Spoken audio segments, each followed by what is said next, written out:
گزاریں کیسے زندگی، آؤ علماء سے پوچھ لیں، آئے جو مشکل پیش کوئی، آؤ علماء سے پوچھ لیں۔ الحمدللہ رب العالمین والصلاة والسلام علی سید المرسلین، اما بعد فاعوذ باللہ من الشیطان الرجیم، بسم اللہ الرحمن الرحیم۔ الصلاة والسلام علیک یا رسول اللہ، الصلاة والسلام علیک یا حبیب اللہ، الصلاة والسلام علیک یا نبی اللہ وعلی آلک واصحابک یا نور اللہ۔ فرمان مصطفیٰ صلی اللہ تعالی علیہ وآلہ وسلم ہے، تم مجھ پر درود پڑھو، اللہ تعالیٰ تم پر رحمت بھیجے گا۔ صلو علی الحبیب صلی اللہ تعالی علی محمد صلی اللہ تعالی علیہ وآلہ وسلم۔ مفتی فیل مدنی صاحب ہمارے ساتھ موجود ہیں۔ سوالات کی طرف بڑھتے ہیں۔ حضور، رمضان المبارک کا مہینہ ہے، یہاں پر بھی اور بالخصوص حرم پاک کے اندر لوگوں کی خواہش ہوتی ہے کہ ایک تو وہاں دو نیتیں ہو جاتی ہیں کہ بھئی رمضان شریف میں بھی اور حرمین شریف میں کے اندر جو ہے میرا صدقہ فطر یا زکوٰۃ ادا ہو جائے، تو وہ کسی ادارے کو دے دیتے ہیں۔ مثال کے طور پہ دعوت اسلامی کے کسی ذمہ دار کو دے دیا۔ یہ یہاں پر بھی لوگ رمضان المبارک میں اپنی زکوٰتیں فطرے وغیرہ دعوت اسلامی کو یا کسی اور ادارے کو دے رہے ہو تو نیت یہ ہوتی ہے کہ رمضان المبارک میں ادا ہو جائے، حالانکہ وہ جس کو دے رہے ہوتے ہیں وہ اس کو تو نہیں دے رہے ہوتے، وہ ادارے کو دیتے ہیں اور ادارہ آگے پھر شرعی فقیر تک پہنچاتا ہے، تو وہ پہنچانے میں ہو سکتا ہے کہ کچھ دن لگتے ہوں اور ہو سکتا ہے کہ وہ رمضان گزر بھی جاتا ہو، بعض لوگوں کی جو آخری دنوں میں دیتے ہوں گے، تو کیا ایسی صورت میں ان کو رمضان المبارک میں دینے کا ثواب ملے گا یا نہیں؟ دیکھیں، اصل صدقہ تو جب مستحق تک پہنچے گا تو آپ کو صدقے کا ثواب ملے گا۔ ٹھیک ہے، دو چیزیں ہیں، ایک تو یہ کہ نیت بندے نے کی صدقہ نکالنے کی، صدقہ نکال دیا تو یہ بھی بہرحال ایک نیکی ہے اور اس کے اوپر بھی جو ہے وہ ثواب کا مستحق ہوتا ہے، لیکن جو صدقے کی ادائیگی کا اطلاق اس پر آئے گا کہ جب وہ صدقہ مستحق تک پہنچ جائے گا۔ تو اگر کسی ادارے کو دیا تو ادارہ گویا کہ ہماری جانب سے وکیل ہوتا ہے ادا کرنے کا، ٹھیک ہے، جب تک ادارہ ادا نہیں کرے گا زکوٰۃ ادا نہیں ہوگی، صدقہ فطر ادا نہیں ہوگا۔ اسی لیے اگر آپ نے کسی کو دیا ادا کرنے کے لیے اور اس سے وہ رقم ضائع ہو گئی تو اب آپ یہ کہہ کر جان نہیں چھڑا سکتے کہ نہیں جناب جو ہے وہ میں نے تو دے دیا تھا، نہیں۔ ہاں، ہو سکتا ہے کہ بعض صورتوں کے اندر اس شخص کے اوپر یا اس ادارے پر تاوان آئے اور وہ آپ کو ادا کرے، لیکن بہرحال آپ کو زکوٰۃ یا تو اس سے تاوان والی صورت بنے گی تو اس سے لے کر یا اس کو دوبارہ اجازت دے کر ادا کروانی ہوگی، یا اگر تاوان والی صورت نہیں ہے تو پھر بہرحال خود آپ کو اپنے پیسوں سے بھی دوبارہ زکوٰۃ یا صدقہ فطر کرنا ہوگا۔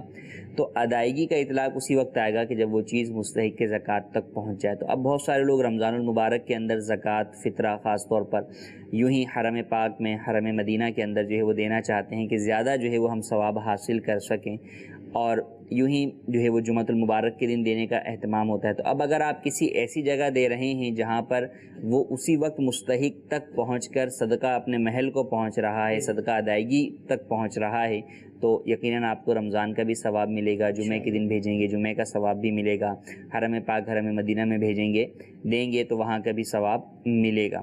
لیکن اگر آپ کسی وکیل کے ذریعے سے، کسی ادارے کے ذریعے سے، کسی تنظیم کے ذریعے سے ادائیگی کروا رہے ہیں تو اگر وہ جمعۃ المبارک والے دن رمضان المبارک میں یا حرم پاک و حرم مدینہ میں مستحق کے زکوٰۃ تک نہیں پہنچا تو آپ کو وہ ثواب نہیں ملے گا صدقے کے اس مقام پر ادائیگی کا یا اس دن میں ادائیگی کا۔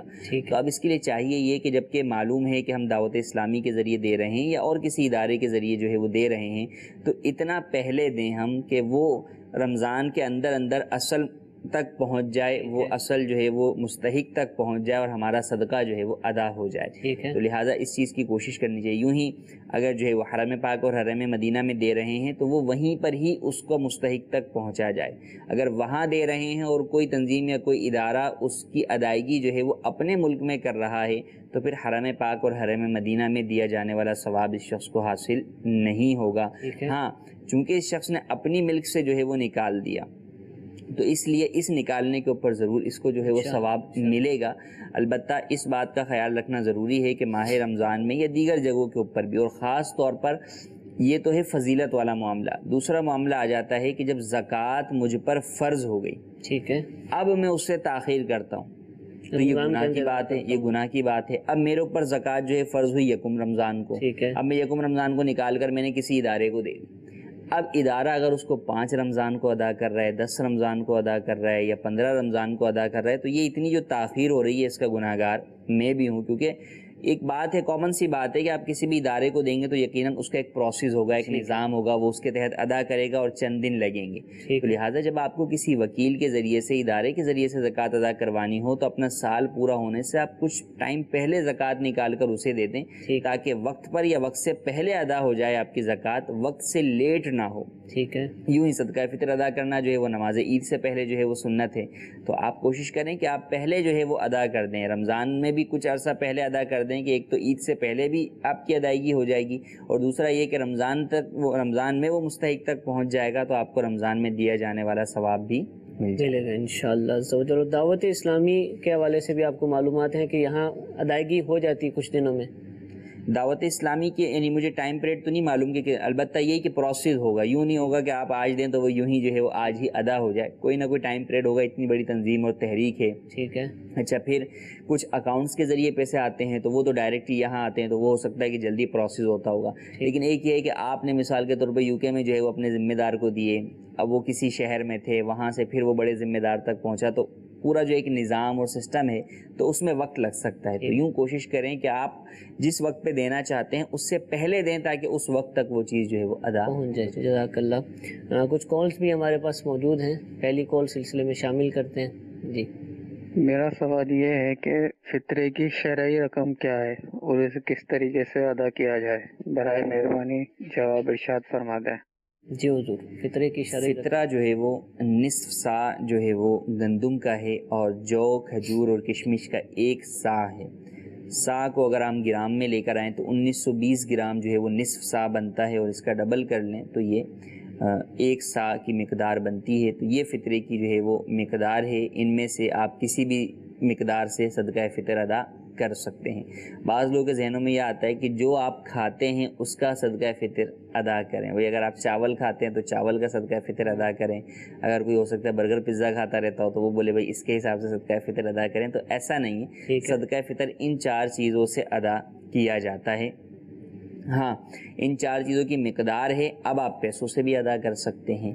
یوں ہی مثال کے طور پہ ہمارے ہاں جیسے گندم کا جو ہے وہ صدقہ فطر اس دفعہ 100 روپے ہے، تو اب 100 روپے ادا کر دیں، یا 100 روپے کا آپ کھانا لے کر جو ہے وہ اس شخص کو جو ہے وہ ادا کر دیں، اس کا مالک بنا دیں. تو دیگر چیزوں سے بھی ادا کیا جا سکتا ہے، لیکن مقداریں جو ہے وہ یہی رہیں گی، یا تو گندم والی مقدار ہوگی یا پھر جو کشمش والی مقدار ہوگی.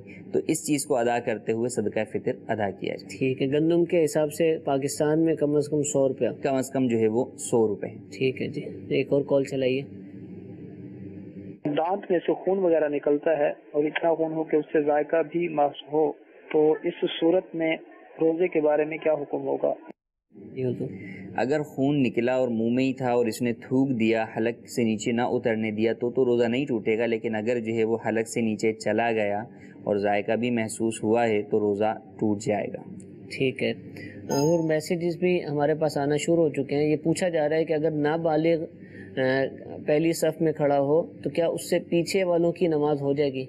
جی ہاں، نماز تو اس کی ان کے پیچھے بھی صف میں کھڑے ہونے والوں کی ہو جائے گی، بلکہ نابالغ اگر جو ہے وہ سمجھدار ہے، نماز باقاعدہ ادا کرتا ہے اور وہ صف میں کھڑا ہو گیا ہے تو اسے پیچھے کھینچنے کی بھی اجازت نہیں ہے. بعض لوگ جو ہے وہ نماز میں سے ہی بچے کا کندھا پکڑ کر اسے پچھلی صف میں لے آتے ہیں. یہ جائز نہیں ہے، کیونکہ بہرحال بچے کی نماز بھی نماز ہے، وہ عبادت میں مصروف ہے تو اسے عبادت کرنے دی جائے. ٹھیک ہے. تو اب اگر ایسا بچہ ہے کہ جو نابالغ ہے اور وہ اچھل کودی کر رہا ہے، ادھر ادھر ہی دیکھ رہا ہے، نماز پڑھ ہی نہیں رہا، تو اسے احسن انداز کے اندر جو ہے وہ پیچھے کیا جا سکتا ہے کہ اس کا صف میں موجود رہنا وہ قطع صف کا باعث ہوگا کہ گویا کہ وہ جگہ صف میں جو ہے وہ خلا شمار کی جائے گی، کیونکہ وہاں پر نماز ہی نہیں ہے. لیکن اگر جو ہے وہ ایسا بچہ سمجھدار ہے جو آگے جو ہے وہ نماز پڑھ رہا ہے اور وہ نماز بھی سمجھتا ہے تو اس کے پیچھے بھی اگر لوگوں نے نماز پڑھ لی تو نماز میں حرج نہیں ہے. بلکہ جو نابالغ بچہ ایسا ہے جو کہ ادھر ادھر دیکھ بھی رہا ہے، وہ بھی اگر اگلی صف میں ہے تو قطع صف کا باعث تو ضرور ہوگا، لیکن بہرحال پھر بھی پچھلے صف والوں کی نماز ادا ہو جائے گی. ٹھیک ہے. سوال یہ پوچھا جا رہا ہے کہ اگر کسی کو راستے میں کچھ پیسے ملے اور اس نے اس نیت سے اٹھایا کہ مسجد وغیرہ میں دے دوں گا، تو اب اس کا کیا حکم ہوگا؟ اٹھانے والا مسافر ہے، مالک کا پتہ نہیں۔ دیکھیں، اولاً تو پیسے ملیں تو اس نیت سے ہرگز نہ اٹھائے جائیں کہ مسجد مدرسے میں دوں گا، بلکہ اس نیت سے اٹھایا جائے کہ حکم شرعی پر عمل کروں گا، یا یہ کہ مالک تک پہنچاؤں گا۔ یہ دو نیتیں جو ہے وہ ہو سکتی ہیں۔ حکم شرعی کے اندر بھی یہی ہے کہ پہلے آپ مالک تک پہنچائیں گے، مالک کی تلاش کریں گے، اور مالک کی تلاش کے لیے یہی ہے کہ اعلان کریں، تشہیر کریں، اناؤنسمنٹ بھی ہو سکتی ہے، کسی جگہ پر آپ کچھ لکھ کر بھی جو ہے وہ لگا سکتے ہیں، تو مختلف ذرائع جو ہے وہ فی زمانہ ممکن ہے۔ تو اولاً اعلان کریں، اعلان کرنے کے بعد وہ چیز اپنے پاس اس وقت تک سنبھال کر رکھیں کہ اب جب آپ کو غالب گمان ہو جائے کہ اب اس چیز کو اس کا مالک تلاش نہیں کرتا ہوگا، جب یہ غالب گمان ہو جائے تو اب آپ اسے صدقہ کر دیں۔ ٹھیک ہے۔ اب جو صدقہ ہوگا وہ آپ مسجد میں بھی کر سکتے ہیں، مدرسے میں بھی کر سکتے ہیں، کسی مستحق کو بھی ادا کر سکتے ہیں، تو یہ صدقے کی صورت ہوگی۔ لیکن فوراً ہی اٹھا کر جو لوگ سمجھتے ہیں کہ بھئی مسجد میں دے دیتے ہیں، مدرسے میں دے دیتے ہیں، یہ درست نہیں ہے۔ پہلے اعلان ہے تاکہ مالک تک پہنچا جائے، اس کے بعد پھر جو ہے وہ ایک وقت مقررہ کے بعد جب کہ غالب گمان ہو گیا پھر آپ صدقہ کریں گے۔ اور یہ غالب گمان مختلف چیزوں سے متعلق مختلف ہوگا۔ 1 روپے سکہ پڑا ہوا ملا تو بہت جلدی غالب گمان ہو جائے گا، اب اس کا مالک اسے تلاش نہیں کرتا ہوا اعلان کے بعد۔ اور اگر جو ہے وہ کسی کا سونے کا سیٹ ہی پورا جو ہے وہ پڑا ہوا کہیں سے مل گیا تو اب اس کا غالب گمان کافی دیر سے ہوگا کہ نہیں، وہ اب تک تلاش کرتا ہوگا، اس کی تلاش میں موجود ہوگا، تو ہر چیز کے اعتبار سے مختلف ہوگا۔ ٹھیک ہے جی، ایک کال چلائیے۔ مفتی صاحب یہ بتائیے کہ 10 دن کا اعتکاف میں یہ اعتکاف باہر نکلتے ہیں تو کیا ٹوٹ جاتا ہے، اور اس کا گناہ کیا ہے؟ جی حضور۔ مسجد اور فنائے مسجد کی حدود سے باہر نکل جائیں گے تو بالکل اعتکاف ٹوٹ جائے گا، اور بلا عذر شرعی اعتکاف توڑنا ناجائز و گناہ ہے۔ اللہ تبارک و تعالیٰ نے قرآن مجید میں ارشاد فرمایا، یا ایھا الذین آمنوا لا تبطلوا اعمالکم، اے ایمان والو اپنے اعمال باطل نہ کرو۔ تو بلا عذر شرعی کسی بھی عمل کو باطل کرنا یہ جائز نہیں ہے۔ تو اگر کسی سے ایسا ہوا بلا عذر شرعی تو وہ گناہ گار بھی ہوا، اس پر لازم ہے کہ اللہ عز و جل کی بارگاہ میں سچی توبہ بھی کرے، اور فقط توبہ ہی نہیں بلکہ قضا بھی اس اعتکاف کی اسے کرنی ہوگی کہ کسی بھی دن، چاہے رمضان کے دن باقی ہیں تو ان میں سے کسی دن، ورنہ پھر رمضان المبارک کے بعد کسی دن اعتکاف کی جو قضا ہوتی ہے وہ فقط 1 دن کی قضا ہوتی ہے۔ ٹھیک ہے جی۔ حضور سوال یہ پوچھا جا رہا ہے کہ کیا ہاتھ پاؤں کی انگلیوں کے پٹاخے نکالے جا سکتے ہیں؟ دباتے ہیں، چٹکتے ہیں؟ انگلیوں کو چٹخانا جو ہے وہ جائز ہے، البتہ نماز کے انتظار میں یا نماز میں ان کو چٹخانا یہ مکروہ ہے، تحریمی ہے، ناجائز اور گناہ ہے۔ ٹھیک ہے، نماز کے اندر تو بالکل نماز میں اگر ایسا کریں گے تو نماز ہی واجب الاعادہ ہوگی، اگر جان بوجھ کر کسی نے ایسا دوبارہ پڑھنی ہوگی۔ دوبارہ پڑھنی ہوگی۔ ٹھیک ہے جی، ایک کال چلائیے گا۔ میرا نام محمد شہروز اتاری ہے، میں کراچی سے بات کر رہا ہوں۔ مجھے مفتی صاحب سے یہ پوچھنا ہے، اگر کسی بڑے نے کچھ بنایا ہو تو اگر اس نے چکھ لیا ہو پھر وہ روزہ ٹوٹ جائے گا یا نہیں ٹوٹے گا؟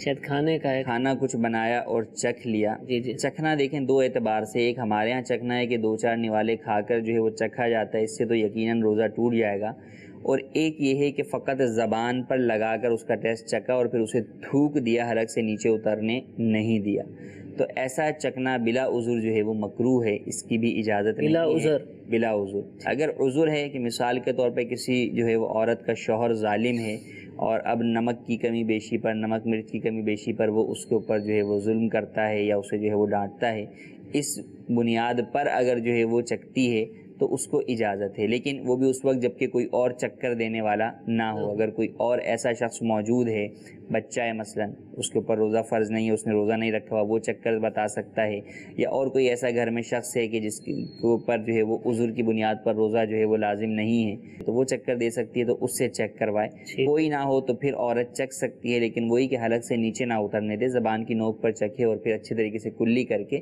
تمام جو بھی اس کا ٹیسٹ ہے اس کو تھوک دے۔ ٹھیک ہے جی۔ حضور سوال یہ پوچھا جا رہا ہے کہ قضائے عمری کا درست طریقہ کیا ہے؟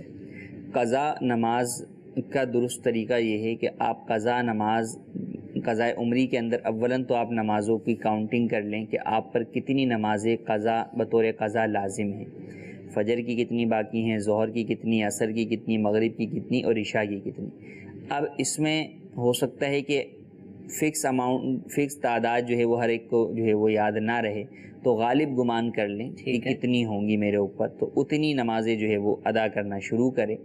اور یوں بھی ہو سکتا ہے کہ روزانہ 5 نمازیں پڑھے، فجر ظہر اثر مغرب عشاء۔ یوں بھی ہو سکتا ہے کہ پہلے فقط فجر پڑھ لے، کہ مثال کے طور پہ کسی پر 2000 فجر ہیں تو پہلے فجر ادا کر لے، جب فجر پوری ہو جائیں پھر ظہر ادا کر لے، پھر ظہر ہو جائیں پھر اثر ادا کر لے، یوں بھی کر سکتے ہیں۔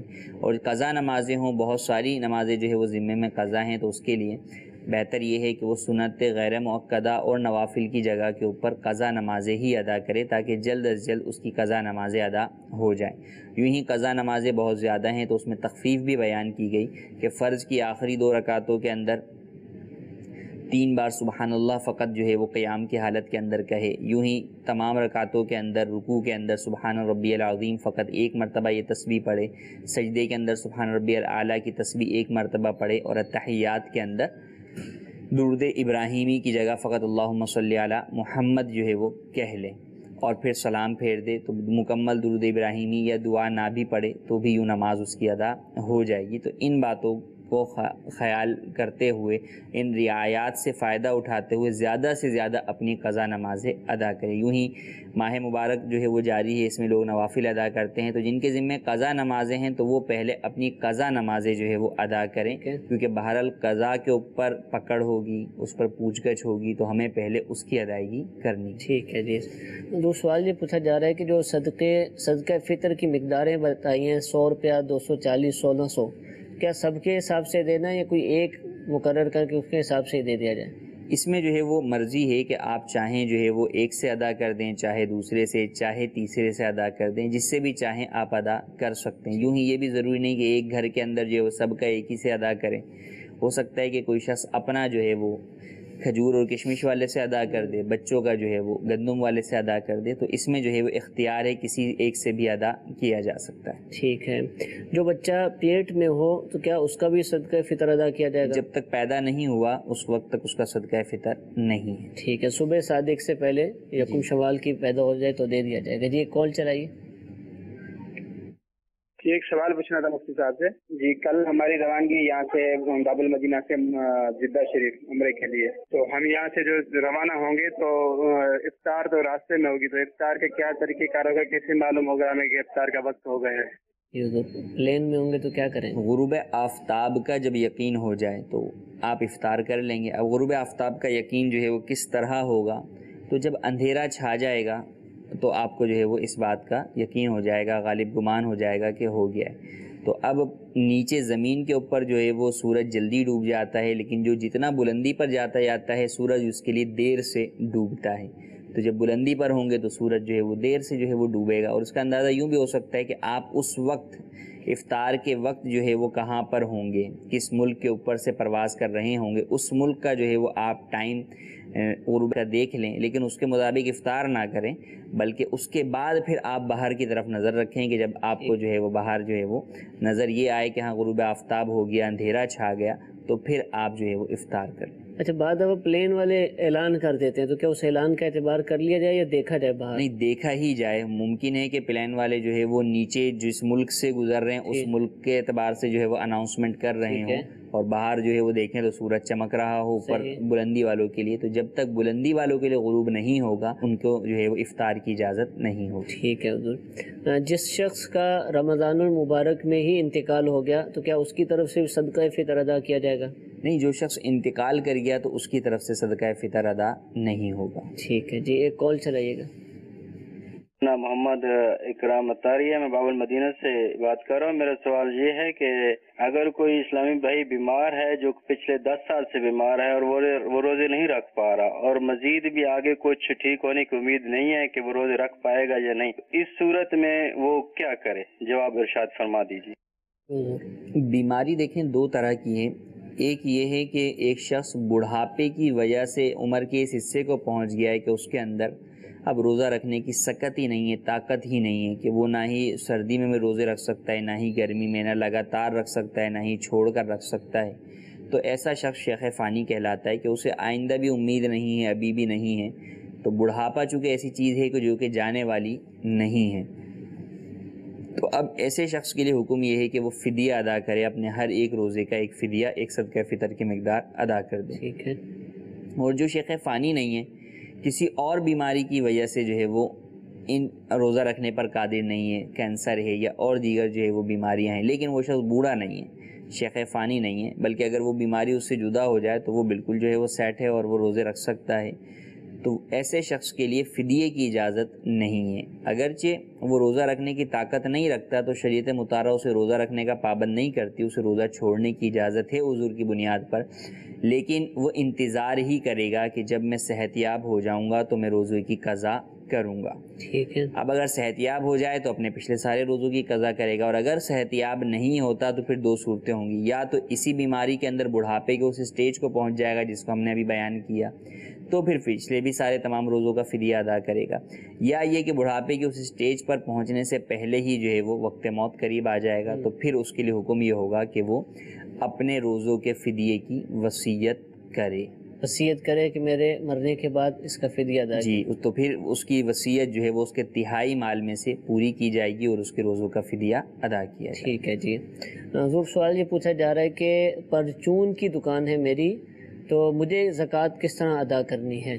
پرچون کی دکان میں جو مال موجود ہے، چونکہ وہ سارا مال تجارت ہے، بیچنے کے لیے ہے، تو اس کا حساب لگائے اور اس اعتبار سے اس کی زکوٰۃ ادا کرے۔ اب دو چیزیں ہیں، ایک یہ کہ جس ریٹ کے اوپر اس نے خریدا ہے، اور ایک یہ کہ جس ریٹ پر اس نے بیچنا ہے۔ ٹھیک ہے۔ تو جس ریٹ پر اس نے بیچنا ہے اس کے اوپر وہ حساب لگا کر زکوٰۃ کی ادائیگی کرے گا۔ مثال کے طور پہ خریداری کے حساب سے تو اس نے 50,000 کا جو ہے وہ مال خریدا، صحیح، لیکن ابھی بیچنے کے اعتبار سے اگر ویلیو لگوائی جائے اس مال کی تو وہ 70,000 کا مال ہے، تو 70,000 کے اعتبار سے یہ زکوٰۃ ادا کرے گا۔ ٹھیک ہے۔ اب ایک ایک آئٹم جو ہے وہ دکان کے اندر گننا، کاؤنٹنگ کرنا، یہ جو ہے وہ لوگوں کے لیے مشکل ہوتا ہے، تو اس میں دو چیزیں ہیں کہ عمومی طور پر جیسے ہمارے ہاں جو ٹیکس ایئر چلتا ہے وہ جون جولائی کے حساب سے جو ہے وہ چلتا ہے، تو بڑی کمپنیاں یا دکاندار اپنا جو ہے وہ اسی حساب سے جو ہے وہ حساب کتاب سالانہ بیٹھ کر جو ہے وہ کر رہے ہوتے ہیں، تو آپ اپنے زکوٰۃ کے حساب سے جو ہے وہ اس کی جو ہے وہ سال کے اعتبار سے جو ہے وہ اس کی کیلکولیشن کر لیجئے، اور اگر وہ ممکن نہ ہو تو پھر غالب گمان کر لیجئے کہ مثال کے طور پہ آپ اندازہ کر لیجئے کہ ہاں اتنا مال ہوگا، تو غالب گمان کے مطابق زیادہ ہی زکوٰۃ نکال دیں، کم نہ نکالیں۔ آپ کے ذہن میں یہ بن رہا ہے کہ بھئی یہ جو ہے وہ 65,000 کا، احتیاطاً آپ 70,000 کی زکوٰۃ نکال دیں، تو یہ زیادہ نکل جائے گا تو وہ صدقہ ہوگا، اور صدقہ یقیناً جو ہے وہ ثواب کا باعث ہے، لیکن کہیں ایسا نہ ہو کہ آپ پر بنتی 70 ہو اور آپ 65 ادا کریں تو اب 5 ادا نہ کرنے کی وجہ سے آپ گناہ گار ہوں گے، تو اس بات کا خیال رکھیں، یا پھر بیٹھ کے کیلکولیٹ کریں سارا سامان، یا پھر کیلکولیٹ کریں۔ ٹھیک ہے۔ بلکہ آج کل تو جو بڑے سٹورز ہیں ان کا تو سافٹ ویئر بنا ہوتا ہے اور ٹوٹل سامان کی اس میں آ رہی ہوتی ہے، تو ان کو تو مشکل بھی نہیں ہوتا کہ کتنا کرنا ہے، تو کیلکولیٹ شدہ ہی ہوتا ہے، تو اس کو تو آسانی سے حساب لگایا جا سکتا ہے۔ جی ایک کال چلائیے۔ کیا بے نماز کو زکوٰۃ دی جا سکتی ہے؟ جی، بے نماز کو زکوٰۃ دی جا سکتی ہے؟ بے نمازی اگر مستحق زکوٰۃ ہے تو زکوٰۃ تو اسے بھی دی جا سکتی ہے، اگرچہ بہتر یہ ہے کہ اپنی زکوٰۃ مستحقین میں سے ان کو دیں جو کہ نیک لوگ ہیں، تو فرمایا کہ تمہارا کھانا جو ہے وہ نیک بندہ کھائے، متقی شخص جو ہے وہ کھائے، تو اس لیے بہتر یہ ہے کہ مستحق آپ زکوٰۃ دیں تو مستحق زکوٰۃ ہو۔ اب مستحق زکوٰۃ تو بہت سارے ہیں، اب ان میں کس کو دینا افضل ہے تو اس میں نیک جو ہے وہ شخص کو زکوٰۃ ادا کی جائے۔ ٹھیک ہے جی۔ روزے کی حالت میں کریم یا خوشبو لگائی جا سکتی ہے؟ روزہ تو نہیں ٹوٹتا؟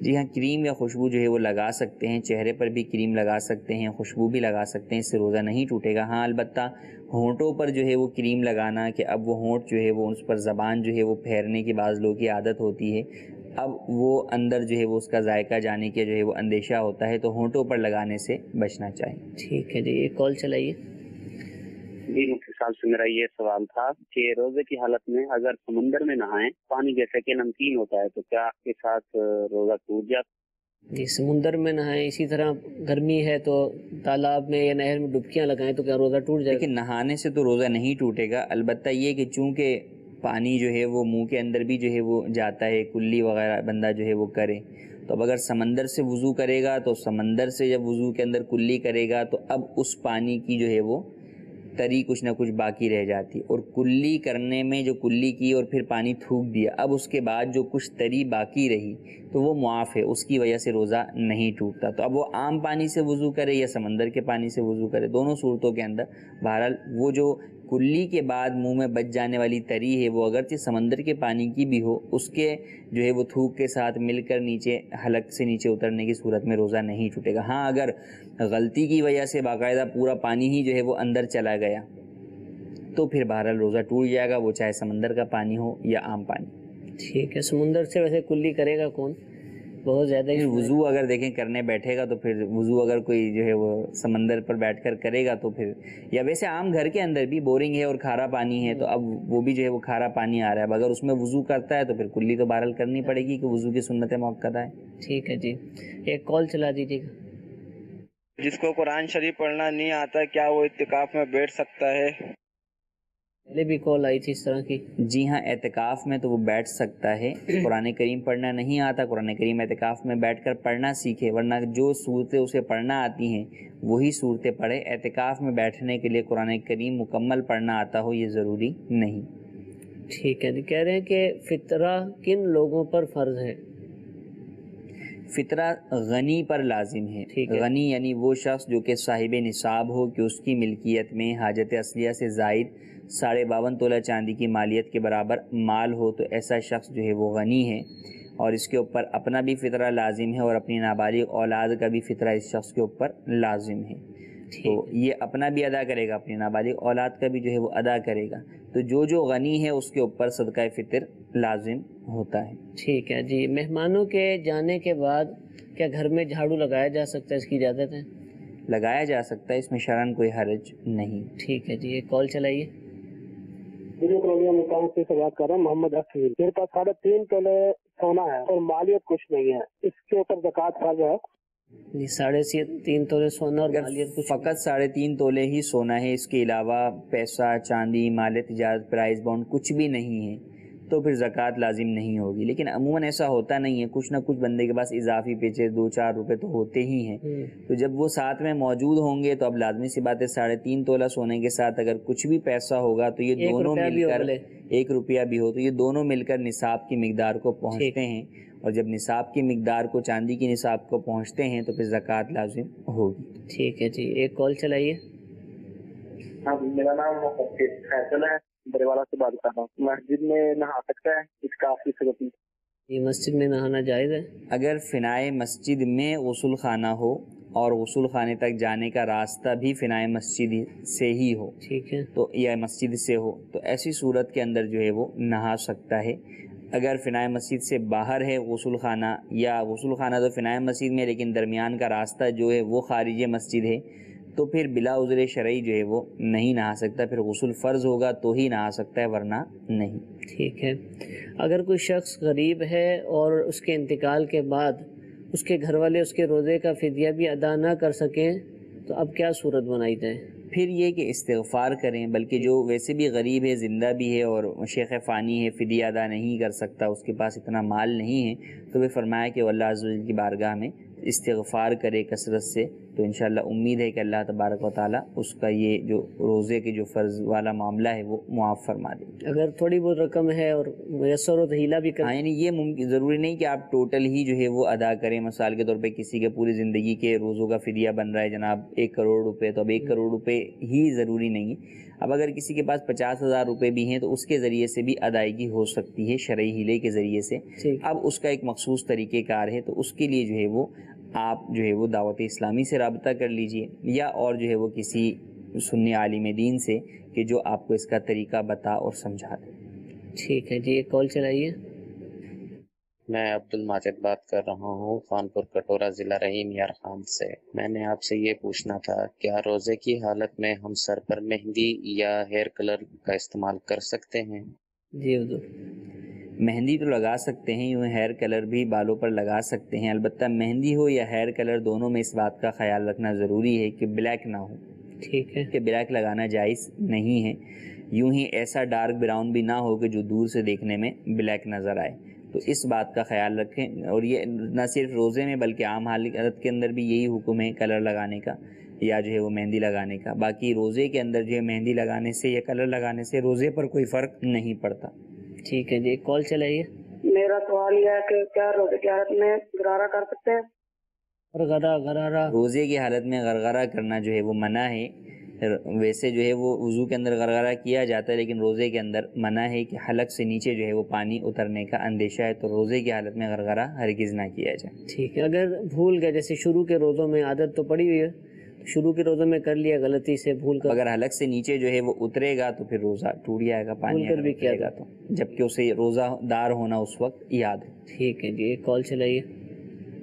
میرا سوال یہ ہے کہ میں جگر کا مریض ہوں، روزے نہیں رکھ سکتا دھوپ میں گرمی میں نے پوچھنا چاہتا تھا کہ پوچھوں کہ کیا اس میں کوئی کفارہ ادا کرنا پڑے گا کیا؟ دھوپ ہے روزے نہیں رکھ سکتا، اللہ تبارک و تعالیٰ انہیں شفا عطا فرمائے۔ گرمی میں نہیں رکھ سکتے، گرمی کے موسم میں نہیں رکھ سکتے تو آپ رمضان گرمی میں جب آ رہا ہے تو آپ کو روزہ چھوڑنے کی اجازت ہے، آپ پھر ان روزوں کی قضا جو ہے وہ سردی کے ایام میں کریں۔ اگر سردی میں بھی نہیں کر سکتے، گرمی میں بھی نہیں کر سکتے تو پھر صحت یاب ہونے کا انتظار کریں، جب اپنے اندر طاقت پائیں کہ رکھ سکتے ہیں تو پھر ان روزوں کی قضا بہرحال کرنی ہوگی۔ ٹھیک ہے، سوال یہ پوچھ رہے ہیں کہ میرے بیٹا جس کی عمر 10 سال ہے، کیا اس پر روزہ فرض ہے؟ اور اگر اس پر روزہ فرض نہیں تو کیا وہ اپنے روزے اپنی ماں کو دے سکتا ہے؟ روزہ وہ رکھے اور ماں کو دے دے۔ روزہ فرض تو نہیں ہے، نابالغ بچہ ہے، کیونکہ بچہ جو ہے وہ بالغ ہی 12 سال سے ہوتا ہے تو اس کے اوپر روزہ فرض تو نہیں ہے، البتہ فرمایا کہ اسے روزہ رکھوایا جائے۔ 10 سال کی عمر میں ایسا بچہ جسمانی اعتبار سے روزہ رکھنے کی طاقت رکھتا ہے تو اس سے روزہ رکھوایا جائے۔ اب وہ جب روزہ رکھے گا تو وہ اس کا ثواب تو اپنی ماں کو دے سکتا ہے، لیکن یہ نہیں ہو سکتا کہ ماں پر جو روزہ فرض ہے اس کی جگہ پر بچے کا روزہ کفایت کر جائے، یوں نہیں ہو سکتا، ماں پر جو روزہ فرض ہے وہ ماں کو ہی رکھنا ہوگا۔ ٹھیک ہے جی، ایک کال چلائیے مزید۔ حضور یہ ارشاد فرمائیں کہ جیسے رمضان شریف میں دن میں مغرب سے پہلے ختم شریف کا فاتحہ ہو سکتا ہے کھانا میں کہ نہیں؟ جی، مغرب کی نماز سے پہلے ختم شریف پڑھا جی ہاں بالکل ہو سکتا ہے، افطاری کا سامان ہے تو اس کے اوپر آپ روزانہ ہی جو ہے وہ ختم شریف جو ہے وہ پڑھ سکتے ہیں، کسی بھی ایک بزرگ کو ایصال ثواب کر سکتے ہیں، تمام بزرگوں کو بھی، تمام مرحومین کو بھی ایصال ثواب کر سکتے ہیں، تو بالکل کر سکتے ہیں، اس میں کوئی حرج نہیں۔ کھانا وہ نماز کے بعد ہی ہوگا، یعنی اذان کے بعد ہی۔ جی کال چلائیے۔ میرا سوال یہ ہے کہ میرے گھر میں میری بیگم کے پاس قریباً 40 تولہ سے زائد جو زیور موجود ہے، کیا اس پر زکوٰۃ ایک بار دینا واجب ہے یا ہر سال دینا واجب ہے؟ دیں گے یا ہر سال؟ زکوٰۃ ہر سال لازم ہے تو زکوٰۃ ہر سال ادا کی جائے گی، یوں نہیں ہے کہ آپ نے ایک مرتبہ زکوٰۃ دے دی تو اب بس چھٹی ہو گئی، نہیں، جب تک آپ کے پاس نصاب کی مقدار میں مال موجود ہے تو ہر سال اس کے اوپر زکوٰۃ لازم ہوگی۔ ٹھیک ہے، بہن ہے، ان کا کوئی بیٹا نہیں، 7 بیٹیاں ہیں، سگی بہن ہے، تو کیا ان کو فطرہ دیا جا سکتا؟ اگر وہ مستحق کے زکوٰۃ ہیں کہ ان کی ملکیت میں 52.5 تولہ چاندی کی مالیت کے برابر حاجت اصلیہ سے زائد مال نہیں ہے تو بالکل انہیں زکوٰۃ دے سکتے ہیں، جبکہ وہ سید اور ہاشمی بھی نہ ہوں۔ ہاں، اب اگر یہ ہے کہ مثال کے طور پہ بہن کے پاس پیسہ کوئی نہ کوئی زیور ہے، بس اوقات جو ہے وہ ماؤں نے اپنی بیٹیوں کے لیے جمع کر کے رکھا ہوا ہوتا ہے، چوڑی کوئی اس طرح کی، تو اب انہیں تو نہیں دے سکتے، لیکن ان جو 7 بیٹیاں ہیں ان میں سے اگر بیٹیوں کے پاس اس طرح کا کوئی مال نہیں ہے تو انہیں دے سکتے ہیں۔ وہ نابالغ ہیں بھلے، اگر وہ نابالغ ہیں تو پھر ان کے باپ کو دیکھا جائے گا کہ ان کا باپ جو ہے وہ مستحق زکوٰۃ ہے، یعنی اگر ان کا باپ مستحق زکوٰۃ ہے تو پھر ان کی نابالغ اولاد کو بھی ادا فطرہ یا جو ہے وہ زکوٰۃ دے سکتے ہیں۔ ٹھیک ہے، ویسے اگر یہ جیسے آپ نے بتایا نا کہ وہ تھوڑا وہ زیور ماں نے دے دیا، اب بظاہر تو وہ شرعی فقیر نہیں ہے لیکن ہے غریب، اتنی زیادہ اولاد ہے، جی اب کیا کریں؟ رشتہ داروں کو کیا کرنا چاہیے؟ رشتہ دار دیکھیں اب زکوٰۃ تو نہیں دے سکتے، البتہ نفلی صدقہ و خیرات کے ذریعے سے ان کی مدد کرنی چاہیے۔ ٹھیک ہے، اور یہ کہ عمومی طور پہ ایسا نہیں ہوگا کہ سارے ہی افراد، یعنی اگر عورت مستحق نہیں ہے تو ساری بیٹیاں بھی مستحق نہیں ہیں، ایسا نہیں، ایسا ہوگا تو پھر تقریباً جو ہے وہ اچھے جو ہے وہ صاحب ثروت لوگ ہی ہوں گے۔ تو عموماً یہ ہوتا ہے کہ بھئی ماں نے کچھ پیسے جوڑ کر رکھے ہوتے ہیں بچیوں کی شادیوں کے، لیکن بچیاں بہرحال ان کے پاس کوئی اس طرح کا مال نہیں ہوتا، تو پھر بچیاں بالغ ہیں تو بچیوں میں سے کسی ایک کی ملک کر دیں، اب وہ لینے کے بعد بھلے اپنی ماں کے پاس ہی جو ہے وہ رکھوا دے اور ماں دوبارہ جو ہے وہ اس پیسے کو جو ہے وہ اپنی دیگر بچیوں کی شادیوں کے لیے جو ہے وہ محفوظ کر لے یا رکھ لے، تو پھر اس میں حرج نہیں۔ ٹھیک ہے، جزاک اللہ۔ میٹھے میٹھے اسلام بھائی، سلسلہ آپ نے ملاحظہ فرمایا، الحمدللہ کثیر سوالات سلسلے کا حصہ رہے، بہت سارے جوابات مفتی صاحب نے عطا فرمائے۔ اللہ تعالیٰ سے دعا ہے کہ ہمیں ان ساری باتوں کو یاد رکھنے، ان پر عمل کرنے کی توفیق عطا فرمائے، صحیح معنوں میں درست انداز سے دین متین کے احکام سیکھنے کی توفیق عطا فرمائے۔ اللہ تعالیٰ ہم سب کو مدنی چینل کے سلسلے دیکھنے، دوسروں کو ترغیب دلانے کی توفیق عطا فرمائے، آمین بجاہ النبی الامین۔ صلو علی الحبیب صلی اللہ تعالی علی محمد صلی اللہ تعالی علیہ وسلم۔ گزارے کیسے زندگی، آؤ علماء سے پوچھ لیں، آئے جو مشکل پیش کوئی